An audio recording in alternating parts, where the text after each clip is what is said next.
Comment aider votre enfant à coopérer lorsqu'il refuse de vous écouter? Avez-vous déjà testé le système des récompenses? Des petites étoiles à gagner ou des tableaux à tamponner ou encore des petits cadeaux à ouvrir. Alors que vaut réellement ce système de récompense et quels sont les effets sur le développement de votre enfant? On voit ça tout de suite dans cette vidéo.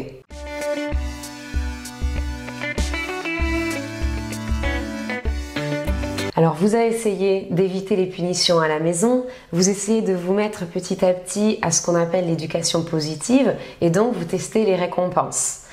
Mais alors, est-ce que le système des récompenses est vraiment un système appartenant à de l'éducation positive? Eh bien, pour Maria Montessori, la très célèbre pédagogue italienne qui a donné son nom mondialement connu à la pédagogie Montessori, la réponse est très claire. Selon elle, les récompenses sont l'esclavage de l'esprit. Mais alors pourquoi? Eh bien pour plusieurs raisons. La première, c'est que vous pourriez passer à côté de ce qui le bloquait, à côté d'un besoin que votre enfant pourrait avoir. Lorsque votre enfant ne veut pas faire quelque chose et que vous utilisez le système de récompense, vous passez à côté de ce qui le bloquait, de ce qui le gênait, de ce qui l'empêchait à rentrer dans une activité par exemple. Vous détournez cela, vous détournez cette recherche-là en passant par une espèce de carotte. Et vous passez donc à côté d'une aide précieuse que vous pourriez lui apporter. Par exemple, votre enfant frappe régulièrement sa sœur et vous voulez arrêter ce comportement-là. Vous mettez donc en place un système de tableau dans lequel, à chaque fois qu'il passe une journée sans taper sa sœur, il gagne une étoile. Au bout de 10 étoiles de gagner, il gagne un cadeau. Vous lui offrez quelque chose. Votre enfant va donc rentrer dans une technique, dans une stratégie dans laquelle il va se contrôler pour pouvoir gagner un cadeau. Et on peut donc passer là à côté de quelque chose de très important. On peut passer à côté de l'explication qui va l'aider à comprendre et qui va nous aider à comprendre pourquoi il frappe sa sœur. On va passer à côté de l'aider à développer d'autres techniques, d'autres modes d'expression pour évacuer la violence qu'il a à un certain moment. Il va simplement se retenir, s'empêcher, garder ce qui le tracasse à l'intérieur de lui et ça s'exprimera au bout d'un moment d'une autre manière. Eh bien, ça va lui permettre de développer des méthodes douces, d'autres techniques plutôt que la violence. Et ces techniques-là, il va pouvoir les utiliser à l'école, avec ses camarades de classe, avec ses cousins, ses cousines. C'est un investissement en fait qui va lui permettre de développer des compétences sociales pour sa vie. La deuxième raison est qu'en passant par un système de récompense, on éteint la motivation intérieure de l'enfant. Lorsqu'il fait pour obtenir un cadeau, on l'éloigne en fait du concept de motivation interne, de motivation intérieure. Il fait pour obtenir quelque chose. Et ce concept de motivation intérieure doit se développer, doit se muscler grâce à notre soutien. Le plaisir d'apprendre quelque chose de nouveau, le plaisir de voir ses progrès, de voir qu'on s'améliore, sont des sources de motivation intérieure extrêmement puissantes, mais qui doivent se développer.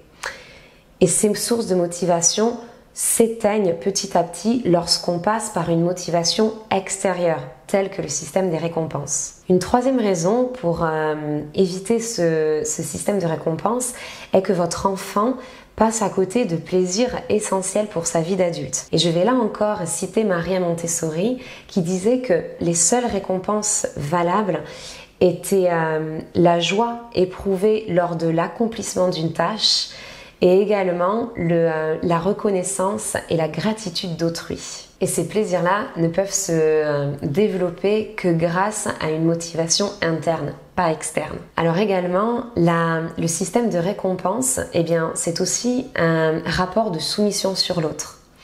Lorsque votre enfant va faire pour gagner quelque chose, il n'est plus en train d'essayer de comprendre pourquoi il doit faire ce que vous lui demandez. Et il ne va plus remettre en question ce que vous lui demandez s'il ne le comprend pas.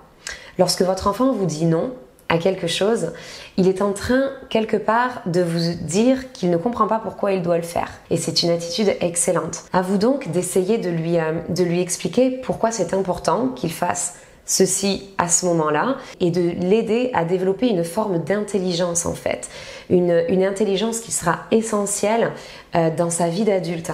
Il s'agit d'essayer de comprendre, de remettre en question plutôt que de faire sans comprendre. Et d'ailleurs, Marshall Rosenberg, qui est le père de la communication non violente, disait que les punitions, comme les récompenses, eh bien, sont le fruit d'un pouvoir sur l'autre. Et faisons même le test avec vous. Si votre patron, par exemple, vous demande de faire une tâche que vous n'avez pas envie de faire ou qui pour vous n'a pas de sens, est-ce que vous vous sentiriez mieux et davantage respecté s'il vous donnait une prime si vous faites cette tâche sans essayer de discuter le pourquoi du comment ou vous aider à vous convaincre, ou vous sentiriez-vous mieux s'il prenait le temps de discuter avec vous de l'importance de cette tâche et de l'impact qu'elle va avoir sur le bien de l'entreprise par exemple. La motivation sera davantage importante si justement vous comprenez le bien fondé de la tâche qui vous est demandée. Alors comment faire autrement du coup